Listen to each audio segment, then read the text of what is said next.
या अपनी बात ज़रूर रखें।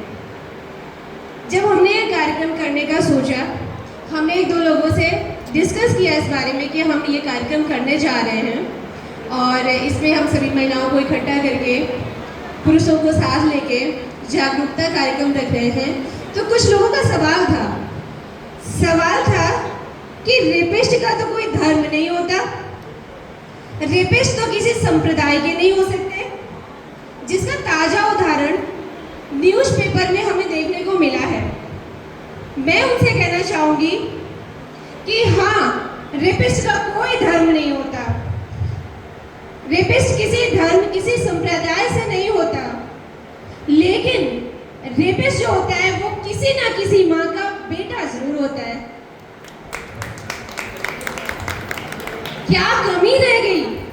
किसी माँ का बेटा गलत कार्यों में सहभागी क्यों बन गया? क्या कमी रही कि किसी माँ का बेटा किसी की बेटी की रक्षा न कर सका? क्या कमी रही कि वो गलत कार्यों में पड़ गया? क्या कारण रहा कि वो माँ अपने बेटे को सही संस्कार न दे सकी? क्या कारण रहा? सोचिए।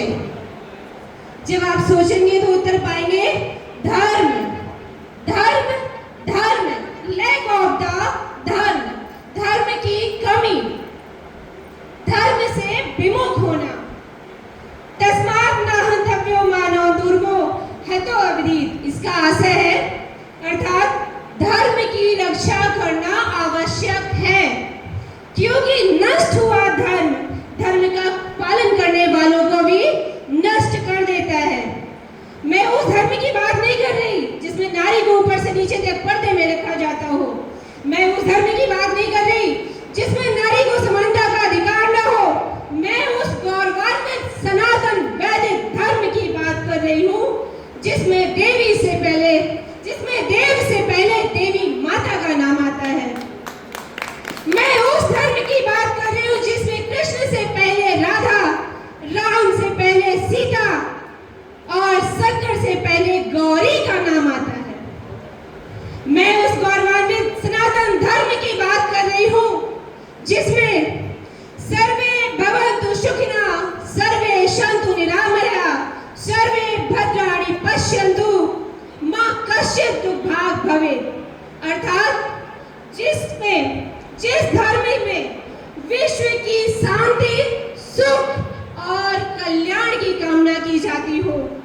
हमें गर्व है हमारी संस्कृति पर जो स्त्री को बराबर का अधिकार देती है। हमें गर्व है अपनी संस्कृति पर जिसमें नारी शक्ति की पूजा होती है। हमें गर्व है अपने धर्म पर जिसमें नारी के अपमान पर सबसे बड़ा युद्ध महाभारत हुआ। हमें गर्व है अपने धर्म पर जिसमें माता कैकेयी के वचन के लिए हमारे प्रभु श्री राम ने 14 वर्ष का वनवास काटा और एक नारी के विश्वास के लिए समुद्र पर पुल बनाकर लंका के राजा रावण को मार गिराया। हमें गर्व है उस धर्म पर जिसमें नारी के अपमान के लिए प्रभु द्वारिकाधीश ने महाभारत कराया और एक नारी जिनका नाम गांधारी था, उनके शाप को धारण करके अपने ही यादव कुल का नाश होने दिया।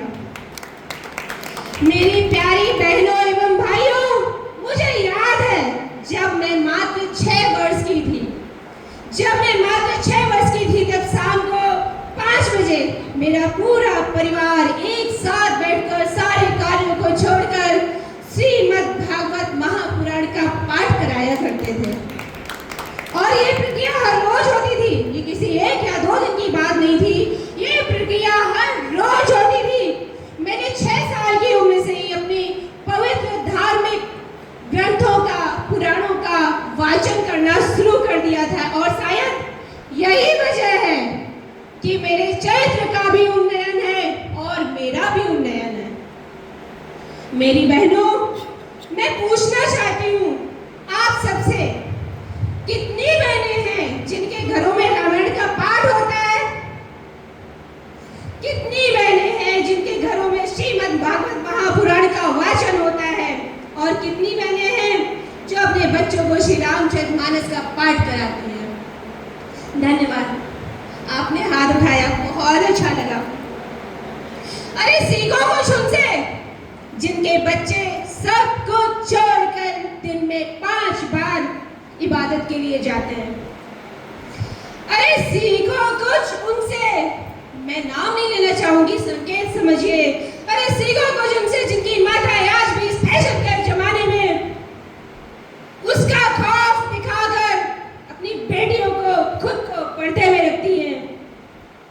अरे सीखो कुछ उनसे जिनके बच्चे हर शुक्रवार सारे कार्य छोड़कर पढ़ने जाते हैं। आप समझ गए होंगे क्या पढ़ने जाते हैं। अरे पूछो कुछ अपने आप से, क्यों हमारी बेटियां वेस्टर्न कल्चर अपना रही हैं? अरे पूछो कुछ अपने आप से, क्यों हमारे बेटे नशे की गिरफ्त में पड़ते जा रहे हैं?